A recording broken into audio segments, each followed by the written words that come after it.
Magandang araw po sa bawat isa. Alas 5 po ng hapon dito sa Pilipinas, araw po ng Miyerkules at ako po ang inyong makakasama sa ating online prayer. Kami po ay nangungumusta. Kumusta po kayo? Ano po ang inyong kalagayan ngayon? Inaasam po namin at ipinapanalangin at dinideclare na kayo po ay nasa mabuting kalagayan sa pagpapala po at pag-iingat ng Panginoon. Habang hinihintay po natin ang ating mga kasama na makapag-join, kayo po na nandyan na, kung kasama ko na po kayo ngayon, inaanyahan ko po kayo na i-share na po natin ang ating online streaming na ito para po marami ang maging kabahagi sa ating panalanginan.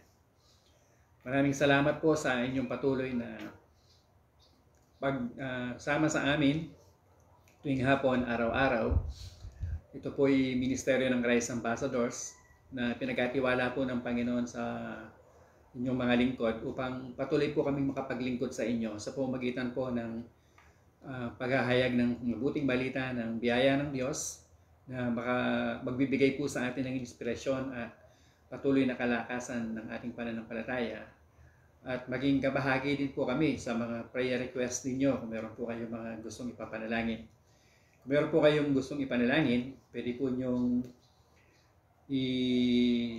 ilagay dyan sa chat box natin at ibibigay po sa akin ang aking mga kasama dito sa bahay. Kung hindi ko man po yan mabanggit at makita po yan ng ating mga pastors, mga leaders at saka mga prayer warriors, nakakasiguro po tayo na isasama po kayo at ang inyong mga kahilingan sa panalangin. So ngayong hapon, simulan po natin ang ating online prayer sa pamamagitan po ng pagpapasalamat sa Panginoon. Tayo po ay manalangin at magpasalamat. Mga Diyos, kami po ay nagpapasalamat ngayong hapon. Patuloy ka namin pinupuri at niluluwalhati. Salamat po sa presensya mo sa pamamagitan po ng banal na Espiritu na nasa amin, na hindi lumilisan. Salamat Lord na dahil po sa iyong kabutihan, sa iyong katapatan, ay nakakapag-ministeryo po kami, nakakapaglingkod po kami sa aming mga kapwa-tao, lalo na po sa mga mananampalataya, sa pamamagitan po ng online streaming.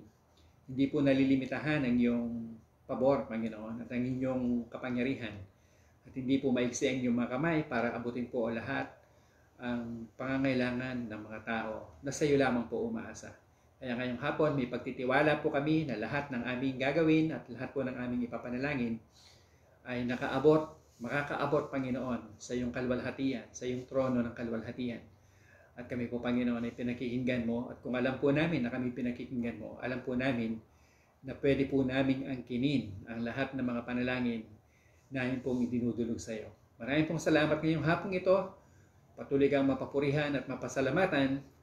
Ito po ang aming hiling, panalangin at pagsamo sa iyo sa matamis at makapangyarihang pangalan ng aming Panginoong Hesus. Amen. Amen. Kumusta po ang bawat isa? Kumusta po ang mga tiga Blessed Pansinaw sa pamumuno ni Pastor Rolly at Ate Net? 10 po ng kanilang mga leaders doon. Nangumusta rin po kami sa ating mga Christ Ambassadors sa Gapan, sa pamumuno po ni Pastora Esel, ni Pastora Lynn at ni Ate Sam, at ang mga leaders po ng Gapan Outreach natin. Pinagpalang hapon po sa bawat isa. At ganoon din po ay nangungumusta kami sa mga Christ Ambassadors na dumalo sa main church na nasa Pansol. So, nandun po yung ating mga pastors, si Pastor Ray, si Pastora Shirley at si Pastora Carla at lahat po ng ating mga leaders at Primary 12 na patuloy pong nakaalalay at nakaantabay. Ano man po yung ating mga pangangailangan, lalo na po sa parting espiritual. Nagpapaabot din po kami ng pagbati at pangungumusta sa ating Christ Ambassadors California Group sa pamumuno po ni Ate Gina. Pinagpalang araw po sa inyo dyan, ate. At sa lahat po ng mga kasama ninyo, kami po ay nagagalak na patuloy kayong ginagamit ng Panginoon para po ang kanyang mabuting balita ay lumaganap sa mga taong inyong naabot. Tayo po ay mag-aaral ng salita ng Diyos. Madalas po nating banggitin na ang Diyos po ay hindi po siya ang pumapatay. The Lord does not kill. I hope that by this time ay settled na po tayo sa katotohanan ito. At ang Diyos po, He doesn't allow bad things to happen. Hindi po niya pinapahintulot yung mga masasamang bagay na mangyari. Lalo na po sa kanyang mga anak. Alam po ba niyo kung sino ang pumapatay, na nagnanakaw at nagwawasak. Ang sabi po ng salita ng Diyos ay walang iba kundi ang ating kaaway, si Satan. Sa mga nasa Panginoong Hesus po, siguro po matatanong nyo, paano naman yung mga nananampalataya na nauna nang umuwi? Yung pong iba, umuwi na po before their time. Ang paniwala ko po ay believe. At ito po ay na-confirm kanina nung kami po ay nasa gig fellowship ng iba pong mga pastors na kasama natin. I believe that it is their decision to go home in heaven when they had a glimpse of the glory of the Lord. Nung makita po nila yung kalwalhatian ng Diyos, hindi po nila na-resist yung tawag na yon at sila po ay nagdesisyon na dahil sa kanilang pananampalataya na umuwi na sa Panginoon. Kaya po minsan, kahit na parang ang diablo ay lumalabas na nananalo sa labanan, maniwala po kayo sa akin, he did not win the war. Hindi po niya ipinanalo ang gera. Talo na po ang kaaway at ang panalo po ay walang iba kundi ang ating Panginoong Yesus. So ngayon pong hapon, gusto ko po na panampalatayan na natin na kalooban ng Diyos ang ating kagalingan. Nagpo-focus po ako ngayon dito kasi ito po yung problema ngayon ng sandaigdigan. Ito po ngayon ang problema, lalo na po ng mga Pilipino. Ang marami pong nagkakasakit, dulot po ng pandemic, dulot po ng COVID, ng virus, ng coronavirus na ito. Kaya gusto ko po na sa pamagitan ng ganitong klase ng paghahayag ay may condition po ang inyong mga isip at puso sa katotohanan na hindi po kalooban ng Diyos na tayo po ay magkasakit, kundi panampalatayanan po natin na kalooban ng Diyos ang ating kagalingan. Meron pong mga katotohanan na pwede nating panghahawakan at tinuturo ang salita ng Diyos. Dalawa lang po ito, pero mahaba-haba po yung paliwanag kaya pagtiyagaan niyo po ko. Number 1, it is God's will to heal every single person, every single man. Kalooban po ng Diyos na magpagaling ng bawat tao sa bawat pagkakataon. Ang healing po is a done deal. Tapos na po. Completed, accomplished, finished. Tinapos po yan ng Panginoong Yesus. It is part of the salvation package. Kasama po doon sa ginawang pagliligtas ng Panginoon. Kapag tinignan po natin yung kahulugan at pagkakagamit po ng salitang save sa Biblia o yung salitang sozo, yung word na sozo, makikita po natin that it covers forgiveness, it includes healing and deliverance. So, kasama po doon yung pong word na salvation na yun, o yung word na save, yung salitang sozo sa salitang Grego, it means wholeness, made whole in every aspect of life. Maging buo. Kalooban po ng Diyos na tayo po'y maging buo, walang kulang, walang sira, magaling o hindi basag. In Psalm 103 verse 3 at saka sa 1 Peter chapter 2 verse 24, ang benepisyo po ng salvation ay inilarawan as the forgiveness of sins and physical healing. Makikita po natin dyan na ang benepisyo po ng kaligtasan ay nakapaloob dyan yung kapatawaran at kagalingang pisikal. Tignan po natin ang sinasabi ng Psalm 103 verse 3 sa Tagalog po. Na siyang nagpapatawad ng inyong lahat ng mga kasamaan. So, nakita niyo po yung pagpapatawad doon, forgiveness ng ating mga kasalanan. Na siyang nagpapagaling ng inyong lahat ng mga sakit. So, makikita po natin na yung component po ng salvation ay ang ating kapatawaran sa ating mga kasalanan at ang paggaling po natin, ang ating kagalingan sa lahat po ng ating mga sakit at karamdaman. Ganun din po sinasabi sa unang Pedro, chapter 2, verse 24. Ang sabi po doon, na siya rin ang nagdala ng ating mga kasalanan. Ibig sabihin, kinuha po niya yung ating mga kasalanan, pinatawad. Na siya rin ang nagdala ng ating mga kasalanan sa kanyang katawan sa ibabaw ng kahoy, upang pagkamatay natin sa mga kasalanan ay mga buhay na ayaw sa katwiran. Na dahil sa kanyang mga sugat ay nangagsigaling tayo. So makikita niyo po doon na pinatawad ng Panginoon, kinuha ng Panginoon ng ating mga kasalanan at tayo po'y binigyan ng kagalingan sa ating mga sakit at karamdaman. Done deal, past tense. Kasama po yan sa tinapos na gawa ng Panginoong Yesus. And you cannot separate one from the other. Hindi po ito pwedeng paghiwalayin. Hindi po pwedeng sabihin na yung salvation ay kapatawaran lang at hindi kasama ang healing o yung kagalingan. Sabi po ni Dr. Paul Ellis doon sa nabasa ko, it is offensive to Jesus and His finished work to treat healing as merely a fringe benefit. Alam po niyo yung fringe benefit sa mga nagtatrabaho, yung extra benefit na sinusupplement po o dinadagdag sa sweldo. So sabi po niya, winawalang halaga natin at binabaliwala ang pinagsakripisyohan ng Panginoong Hesus sa krus ng Kalbaryo kung ituturing po natin na karagdagan lang or extra o supplement lang ang kagalingan at hindi po kasama sa finished work. Magkatambal po lagi yan. Kahit po sa Holy Communion, kapag nag-Holy Communion po tayo, ang magkatambal po dyan ay we discern the body of Jesus, we discern the bread as the body of Jesus in the communion, at yung body na yon ay nagkaroon ng latay para sa ating kagalingan. We also discern that the wine is the blood of Jesus in the Holy Communion, at dinidiscern po natin, kinikilala po natin na sa pamamagitan po ng kanyang dugo tayo po'y pinatawad sa ating mga kasalanan. So kagalingan at kapatawaran, lagi pong magkasama yan. There are at least 17 occasions in the Gospels. Meron pong 17 okasyon, pagkakataon na pinagaling ni Jesus ang bawat lumapit sa kanya o bawat dinala sa kanya. Alam po niyo kung bakit? It is His habit to heal everyone. Magandang habit po yan, ano? So, bakit po hindi naman lahat ngayon ay gumaling? Is God in charge or isn't He? Ang Diyos ba ay may total control sa mga nangyayari? Sa lahat ng mga nangyayari sa mundong ito? Mga kapatid, unawain niyo po ako dito. Kung may total control ang Diyos sa mga pangyayari sa mundo, para po nating tinatanggap na nanggagaling din sa Kanya ang mga masasamang bagay. Pero ang sabi po ni Santiago sa James chapter 1 verse 17, ang sabi po niya dito, every good gift and every perfect gift is from above and comes from the Father of lights. So ang nanggagaling sa Diyos ay lahat lang po ng mga mabubuting kaloob, lahat lang po ng mga perpekto ng mga kaloob. At lahat po ng galing sa Diyos ay mabuti. Lahat po ng gawa ng Diyos ay mabuti. Makikita po natin yan sa account sa Genesis, sa creation. Lahat po ng ginawa niya ay mabuti. So ang gawa po ng Diyos ay mabuti. Hindi po gumagawa ang Diyos ng hindi mabuti. Dapat po maging malinaw sa atin yan. Ito po yung dahilan kung bakit patuloy po namin inuulit na ipinapakilala sa inyo sa bawat isa sa atin kung sino ang ating Diyos. So God is not the one in control in the bad things happening in this world. Hindi po siya yung may control sa mga masasamang bagay na nangyayari. Basahin po natin ang sulat ni Juan, 1 John chapter 5 verse 19. Sabi po ng sulat ni Juan, sa unang sulat niya sa chapter 5 verse 19, we know that we are children of God and that the whole world is under the control of the evil one. Alam nating mga anak tayo ng Diyos at ang buong mundo ay nasa ilalim ng kapangyarihan ng masama. So ang buong mundo po pala ay nakapasakop sa ilalim ng kapangyarihan ng masama.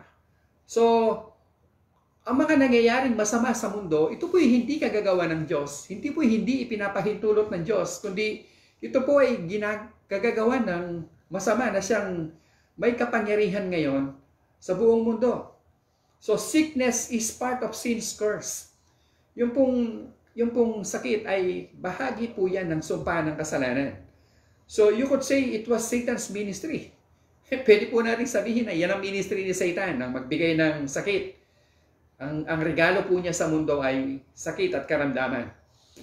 Sabi po ng Panginoong Hesus sa John 10:10, ito po ay madalas na nating marinig, the devil is a thief, magnanakaw po ang kaaway, at sisikapin niyang nakawin ang ating kalusugan, ang ating kapayapaan, ang ating kagalakan, pati po yung ating mga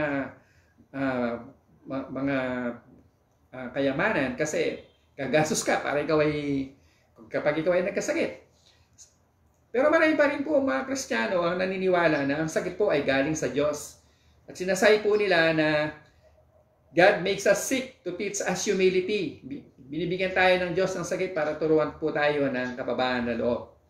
So kung totoo po yan, pwede pala nating isipin na hinahayaan o pinangyayari ng Diyos na ang isang tao ay malasing at makapag-commit ng murder ng kapwa o makapag-commit ng maka-murder ng kapwa upang turuan siya ng karakter, upang turuan siya ng mabuting asal. Di po ba? Para pong ganun Kung binibigyan ka ng Diyos ng sakit para turuan ka ng lesson, pwede rin natin sabihin na hinahayaan ka ng Diyos o pinangyayari ng Diyos na ikaw ay malasing para makapatay ka ng kapwa mo para turuan ka rin ng mabuting asal. Hindi naman po ganun Sabi po ni Andrew Wommack, yung direct translation po, sabi niya, if you believe that God makes us sick to teach us humility, this makes about as much sense as thinking that God would cause us to get drunk and murder people to teach us character. Sabi po ni Andrew Wommack, hindi po tayo tinuturuan ng Diyos ng humility dahil at hindi po tayo pinapadalhan sa pamagitan po ng pagpapadala ng sakit at karamdaman. Sapagkat kung ito po ay totoo, para pong hinahayaan po niya tayo na malasing pagkatapos makamarder para turuan tayo ng karakter, which is not the will of God. So, He no more leads us into sickness than He leads us into sin. Wala pong kaibahan kung ganon. Kung inaakay pala tayo niya sa sakit at karamdaman, di inaakay din niya tayo sa kasalanan. Gagawin ba ng Diyos na akayin po tayo sa kasalanan, mga minamahal? Hindi po siguro, siguro common sense lang yon. Kaya hindi niya kalooban na tayo ay magkasakit. Ang kalooban niya ay kagalingan po sa bawat isa. So, yun po yung unang katotohanan na dapat po nating panghawakan. Pangalawa po, in the same way that I should resist sin, I should resist sickness. Kung paano natin sinasaway, sinasalangsang o nilalabanan ng kasalanan, ganun din po natin dapat sawayin, salangsangin at labanan ng sakit at karamdaman. Hindi natin pinagtakhan o hindi po natin pinagtatahan na hindi po kalooban ng Diyos ang tayo ay magkasala. Alam po natin, hindi kalooban ng Diyos ang hindi tayo magkasala. So kung hindi po natin pinagtatakhan yon, hindi rin po natin dapat na pagtakhan na hindi rin niya kalooban na tayo po ay magkasakit. Because we believe, ito po yung ating highlight ngayong hapon. We believe that it is not God's will for us to sin. We should also believe that it is not God's will for us to be sick. Because we believe that it is not God's will for us to sin, hindi niya kalooban na tayo magkasala, therefore we should also believe that it is not God's will for us to be sick. Kung hindi ka sigurado tungkol dito, kapatid, if you think sickness is all part of His mysterious plan, it will make you passive. Hindi ka tututol Kung iniisip mo na ang sakit ay bahagi ng plano ng Diyos, ikaw ay magiging walang pakialam, magiging passive ka. Dahil hindi ka tumututol habang pinagnanakawan ka ng dyablo, pati ng iyong pamilya, ng kalusugan, kagalakan, kalakasan, kapayapaan, kasaganaan.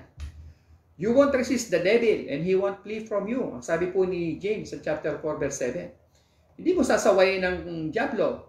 Hindi mo siya sasalangsangin. Hindi mo siya lalabanan. Hindi mo siya palalayasin. Hindi mo siya sisipain. At hindi mo pawawalang bisa ang kanyang mga tangka at gawa. Kasi wala kang pakialam. Kaya hindi siya tatakas. Nadadating yung mga kapitbahay mo. Kasi alam nila, Kristiyano ka. Sabi niya, pakipanalangin mo nga yung anak ko, may sakit. Tapos sasabihin mo sa kanila kasi wala kang pakialam. Hindi ka tumututol sa ginagawa ng kaaway doon sa anak ng kapitbahay mo. Sasabihin mo na lang sa kanila. Dalhin mo na lang kay dalhin mo na lang sa klinik o sa infirmary o sa ospital. Merong kang kapatid na o kapamanan ng palataya o kaya kaibigan na battling mental illness. Merong konting problema sa pag-iisip. Ginugulo siya ng kaaway. Sa halip na ipanalangin, ang gagawin mo, padadala mo na lang sa psychiatrist, pupunta ka na lang sa psychiatrist, humingi ka na pa doon. Pero alam niyo mga kapatid, Jesus did not carry our griefs and infirmities to turn us into advice givers. Hindi po kinuha, hindi po binitbit ng Panginoong Yesus ang ating mga kahinaan at mga karamdaman. Kagaya po ng nakatala sa Matthew chapter 8 verse 17. Para gawin lang po tayong mga tagapayo ng mga may sakit na lalapit sa atin. Sa Luke chapter 9 verse 2, tingnan niyo po kung ano po yung account dito patungkol po sa gustong mangyari ng Panginoon sa mga apostol. Jesus sent them to preach the kingdom of God and to heal the sick.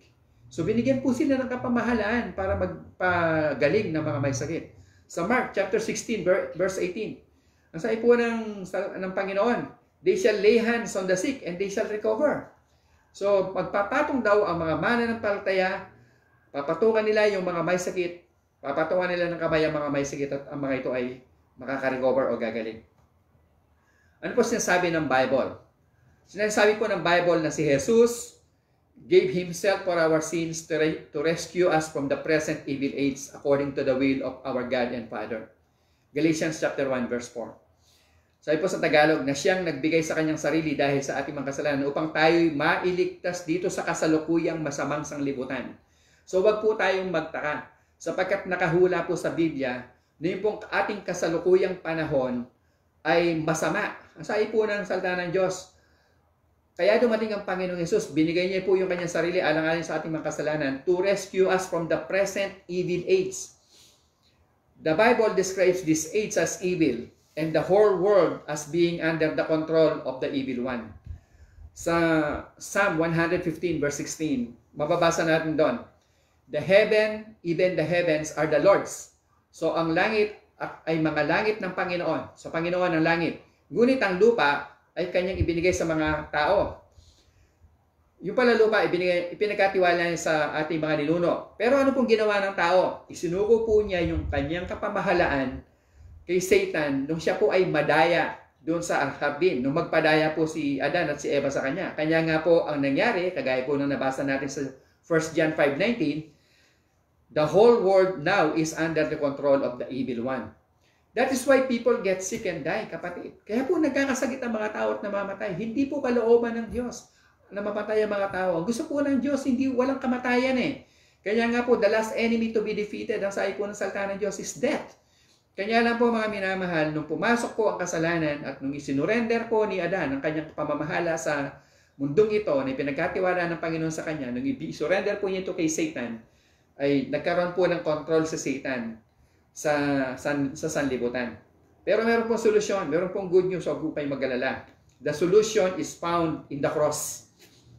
Through His anointing sacrifice, Jesus provided us with everything we need to overcome sin and sickness. Sa pamagitan po ng kanyang sakripisyo, inilaan na po ng Panginoong Yesus ang lahat ng kailangan natin para po tayo makapanagumpay laban sa kasalanan at sa sakit at karamdaman. So why aren't we seeing more people healed? Bakit hindi po natin nakikita na marami ang napapagaling?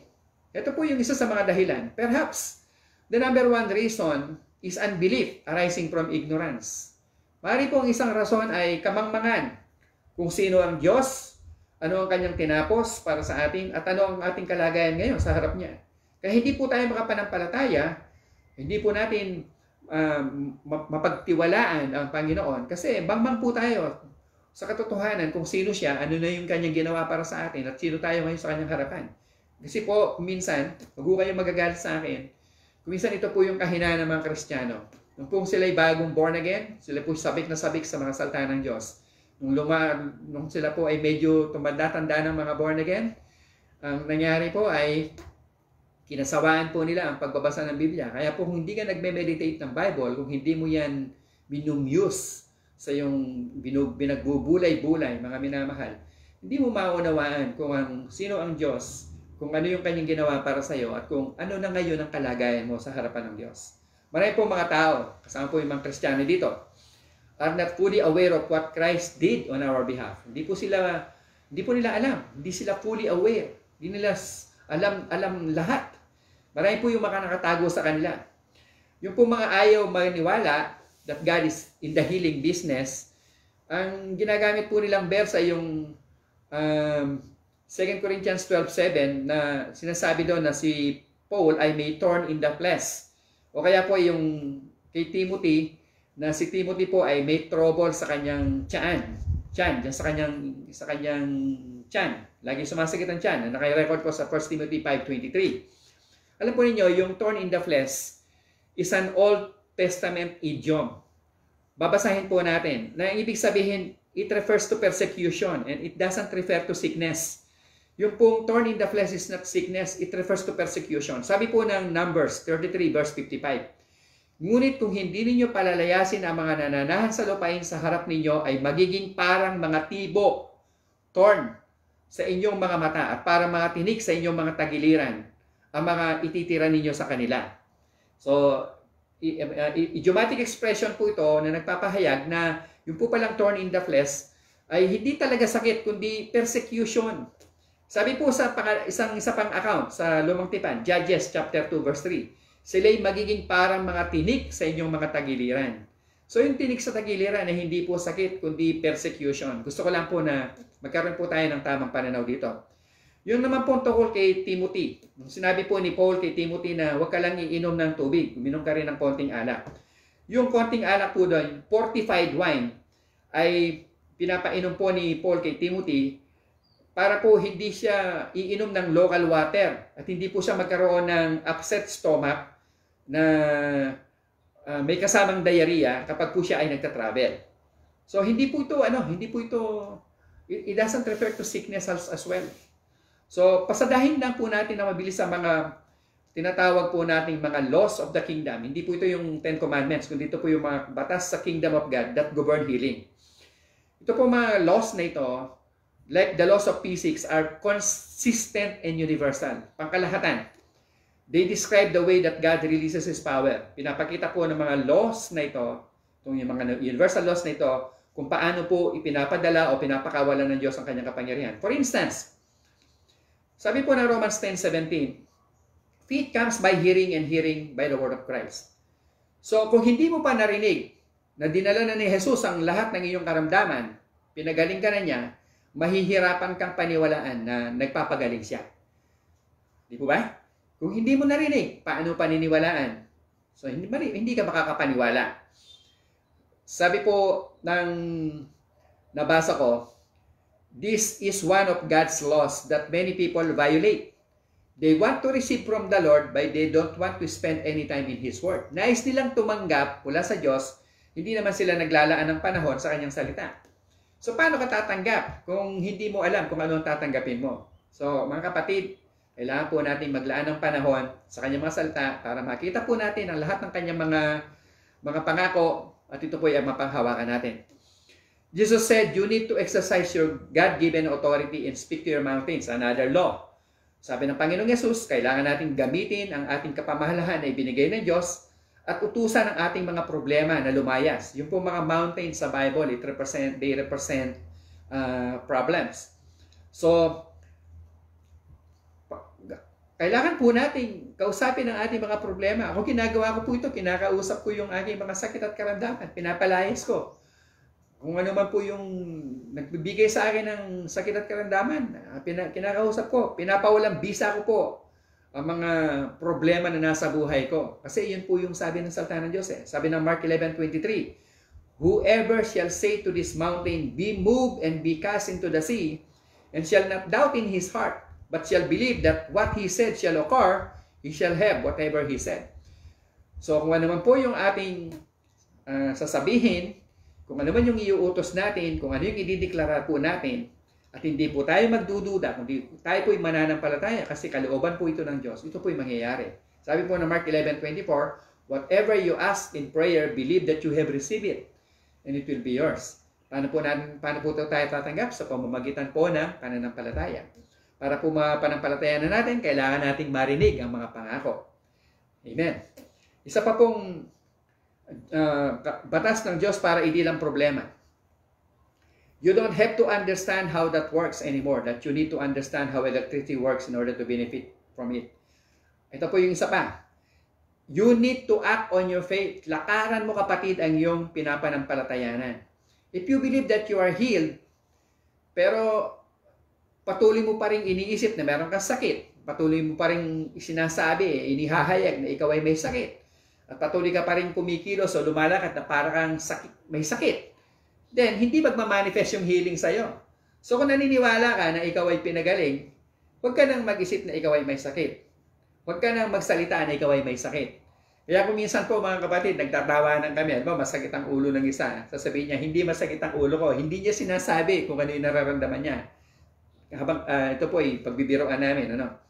So para po mag-manifest yung healing sa atin, dapat yung ating pag-iisip, yung ating pananalita at yung ating gawa ay hindi na po nakabase ngayon kung ano yung ating nararamdaman, kundi sa pinapanampalatayanan natin. At ang pinapanampalatayanan natin sa pamamagitan po ng lahat ng Panginoong Yesus, tayo pong lahat ay nagsigaling.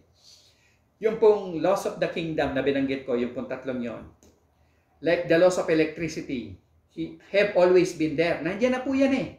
Hindi naman po nawawala, nandyan lang. Ang nangyari lang po, sa kasalukuyan pa lang ay hindi pa po natin alam kung paano i-apply. Kasalukuyan pa lang po natin natututunan kung paano gamitin. Hindi po sumpungin o may mood swing ang Diyos. Mahal po niya tayo. Just the same whenever nasakyan po natin o naunawaan natin o hindi pa yung mga bagay na ito. Hindi naman po tayo nagagalit ng Diyos. Hindi, wala po siyang mood swing. Hindi po pabago-bago yung isip. Hindi po siya sumpungin. But His plan has always been for the church to reveal His complicated, many-sided wisdom or yung kanyang tinatawag na multifaceted wisdom in accordance with the work He accomplished.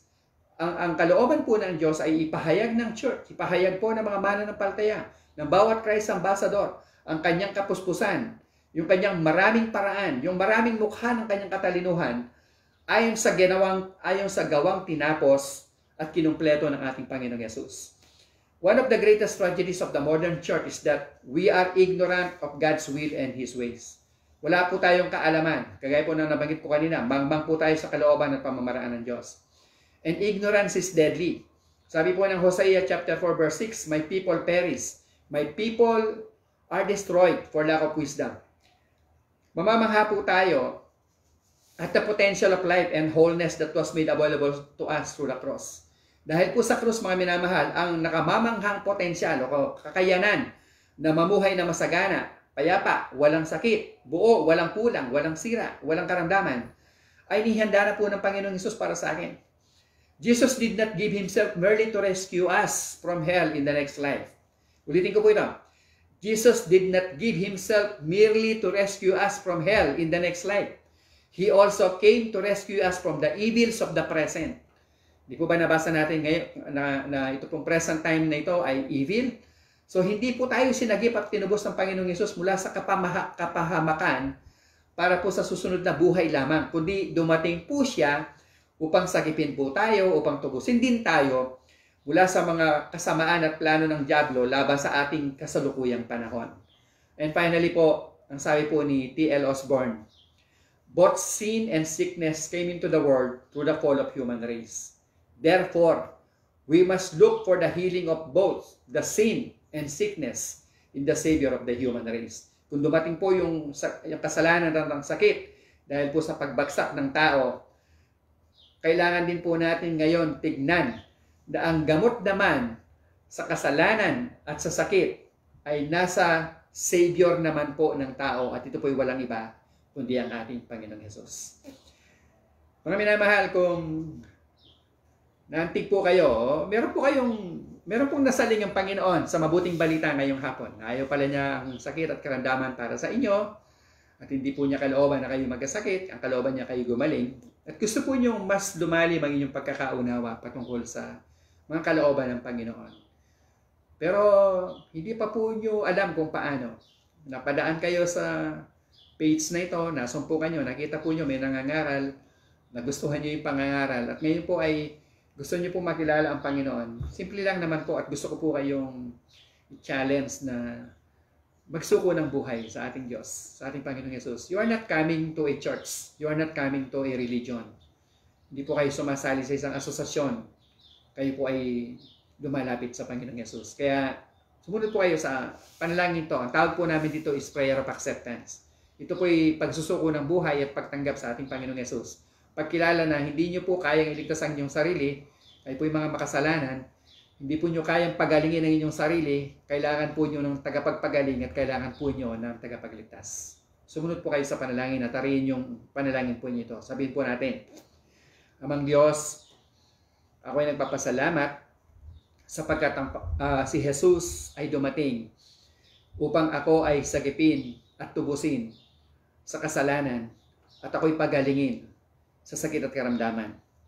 Ako po ay makasalanan, hindi ko kayang iligtas ang aking sarili. Kaya ngayong hapon, kinikilala ko si Jesus bilang aking Panginoon at aking tagapagligtas. At mula sa araw na ito, ikaw na Panginoong Jesus ang maghari sa aking buhay. At salamat sapagkat tatamasahin ko ang pinagpalang buhay, dulot ng iyong kapatawaran, at ang buhay na masagana na dala ng Panginoong Jesus. At ngayong oras na ito, inaanggin ko na ako'y pinagaling mo na sa lahat ng aking mga sakit at karamdaman dahil sa iyong mga latay. Salamat po, Ama, sa iyong biyaya at sa iyong dakilang pag-ibig. Ito pong lahat ay aking hinihiling sa pangalan ni Jesus. Amen.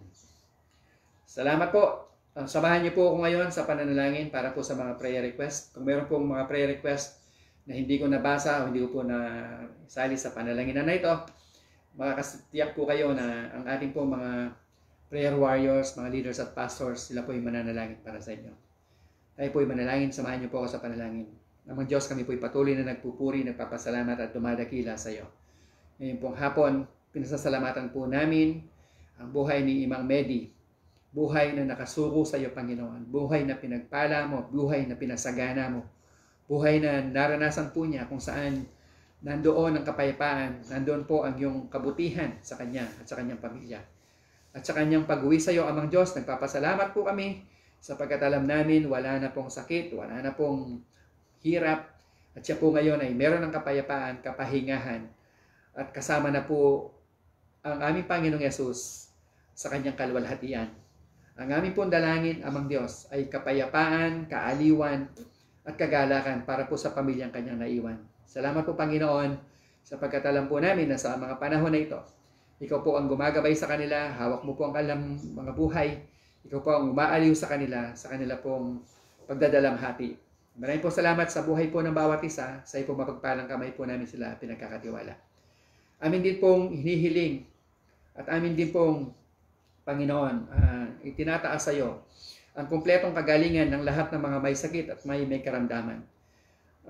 Particular po namin itinataas sa iyo, Panginoon, ang mga may prayer request. Ang amin po mga kasama sa Christ Ambassadors at kapwa mga mananampalataya. Lalong-lalo na po, Panginoon, sina Tatang Resty, sa kanyang kalagayan, si Ate Opel, Panginoon, sa kanyang pagkaka-opera. Salamat po na ikaw ang patuloy na magpapagaling sa kanila at patuloy na magbabalik ng kanilang kalakasan. Ang aming pong Ate Lydia, patuloy po namin inaangkin ang kanyang kompletong galingan at ang patuloy na positibong pagtugon ng kanyang katawan at mga internal organs sa medical procedures na ginagawa para sa kanya. Salamat po sa kompletong kagalingan ni Merlita Sarmiento, ni Len McFadden, ni Selena Martin, ni Sister Gigi Manalat. At salamat din po, Panginoon, sa mga may magagandang patotoo sa kanilang tinanggap na kagalingan mula sa iyo. Si Sister Lynn Mangalo, si Brother Lyndon Calao, at si Brother Isagani Torres.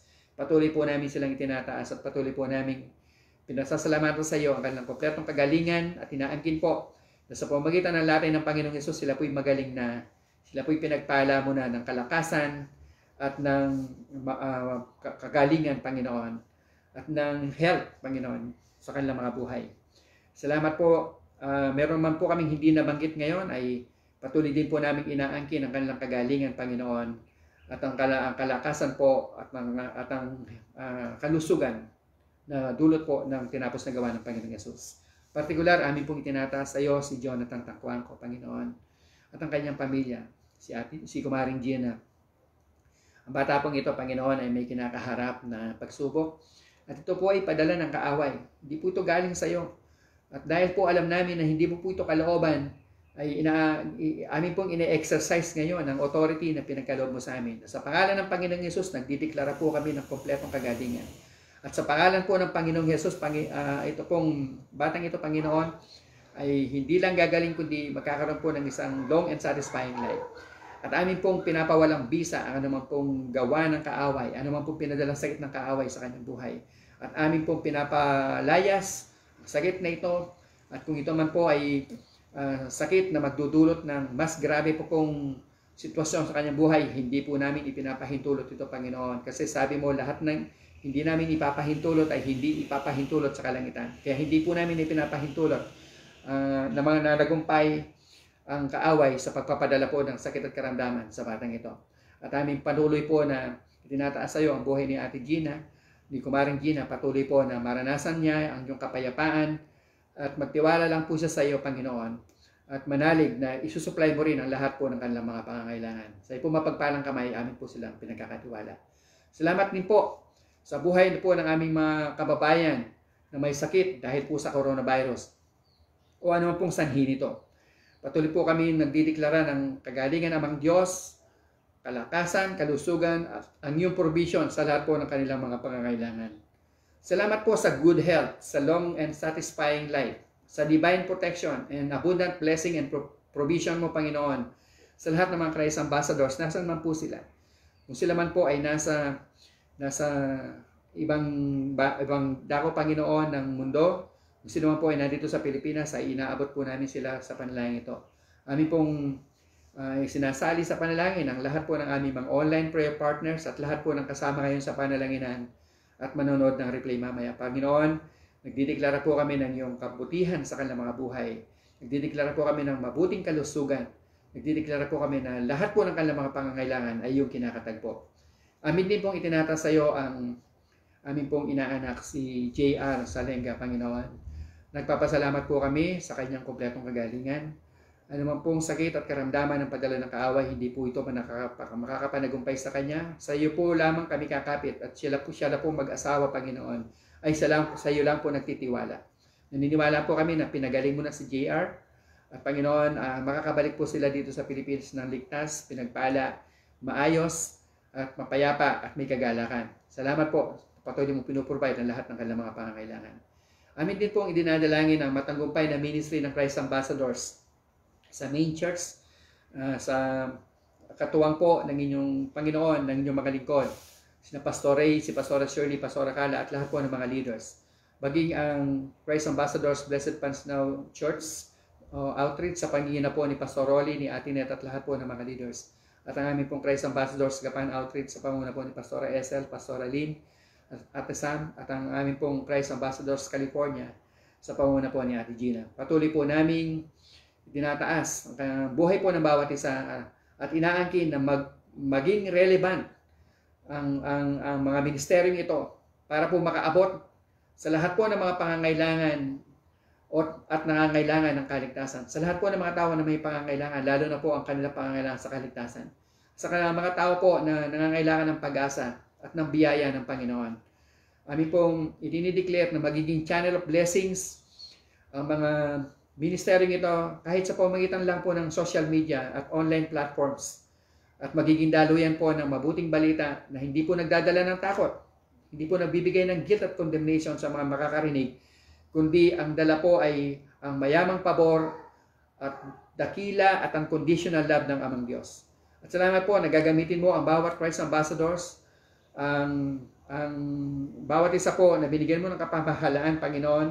Kami po ay naniniwala na gagamitin mo sila at upang lakaran po kung ano yung pinagkatiwala mo na kapangyarihan sa kanila upang salangsangin ang tangka, plano at gawa ng dyablo sa buhay po ng mga mananampalataya. Amang Diyos, salamat po sa iyong mapagpalang kamay, pinagkakatiwala po namin ang lahat ng iyong mga lingkod.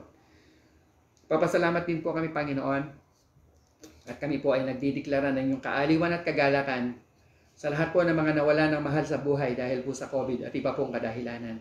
Partikular po ay tinataas namin sa iyo ang pamilya po ni Pastor Aldrin na kasamang pastor ni Pastor Roel Almasan sa Angeles. Ikaw po magbibigay sa kanyang mga pamilya, sa kanyang naiwang pamilya, Amang Diyos, ng kagalakan, ng kaaliwan, lalo na po sa mga panahon na ito. Patuloy po namin itinataas sa iyo ang lahat ng kapastoran ng Candaba at mga kaibigan at kakilala po namin mga pastors na nasa karatig bayan at probinsya, at ang aming pong Mother Church ng JOB at lahat po ng iyong mga lingkod, Panginoon. Kami po ay nagdideklara para sa bawat isa ng iyong kalakasan, katalinuhan, pag-iingat, biyaya upang patuloy po nilang maihayag ang kabutihan ng Diyos at makapagpadaloy po ng kapayapaan, kagalakan at pag-asa sa mga tao, lalo na po sa panahon ito. Amang Diyos, lahat po ng kanilang pangangailangan ay iyong isusupply. At lahat pong ito, Ama, ay pinasasalamatan namin sa iyo ngayong hapon. Kaya tanggapin mo po ang aming papuri, pagsamba, pagdakila. Ito po ang aming panalangin na may pagpapasalamat sa matamis at makapangyarihang pangalan ng Panginoong Hesus. Lahat po tayo ay magsabi ng Amen. Amen and Amen. Maraming pong salamat sa pagsali niyo po sa akin. Shout out po sa inyong lahat. Hindi ko man po kayo mabanggit isa-isa. Alam niyo naman po kung sino kayo at nalalaman po ng Diyos kung sino po ang naging kabahagi ngayon at nakasama ko sa panalanginan. Kaya ngayon pong hapon, tanggapin po natin ang masaganang biyaya po ng Panginoong Yesus, ang pag-ibig po ng ating Amang Diyos at ang patuloy po na kaaliwan, kagalakan at kapayapaan ng Banal na Espiritu. Lagi po nating tatandaan that because of Jesus, we are greatly blessed, we are highly favored, and we are deeply loved. To God be all the glory. Magandang araw po sa bawat isa.